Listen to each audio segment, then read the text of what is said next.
In 1962, Harry Mundy, who was the original designer of the Coventry Climax engine, was asked by Colin Chapman to develop a twin-cam version of the Ford Kent engine.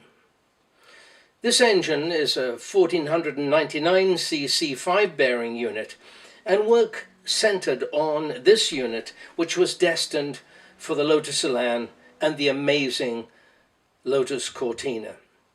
When the Lotus Cortina arrived on the scene, it beat everything in its class and beyond. Perhaps the only car that beat it on a regular basis was the 7-litre Ford Galaxy, over 4 times its cubic capacity.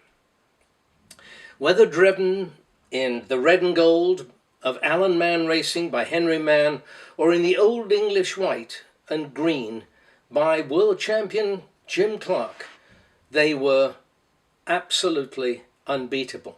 However, this engine had a narrow power band and was not very tractable for road use when coupled with the close ratio gearbox that it had. These engines are becoming jewels now. As time goes on, there are less and less of them.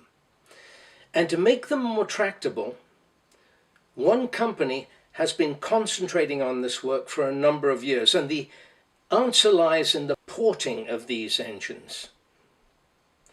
This company is Omnitech Engineering of Bellingham, Washington, and the founder and owner of this company is John McCoy.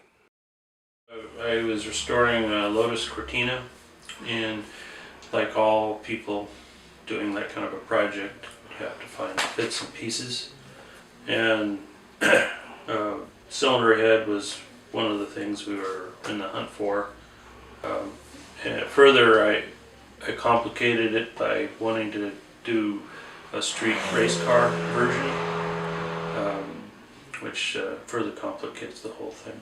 The cylinder head in itself, being hemispherical, leads itself to more of a horsepower motor than it does a torque band motor, and we need a wide torque band to really run in a Lotus Cortina.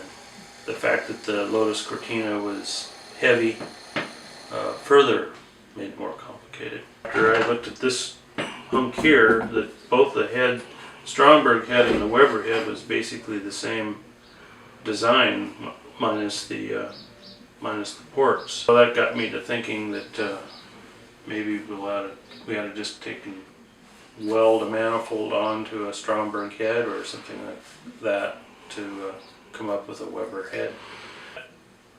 Kind of led to the discovery and that once the manifold is removed, the first 2 inches of the port are easily accessible, and that's the most critical element of the port to establish this broad band of power that we were after. Use this exact manifold on a head to step into flow bench analysis, studying the balancing of the head, which is very critical for a broadband engine.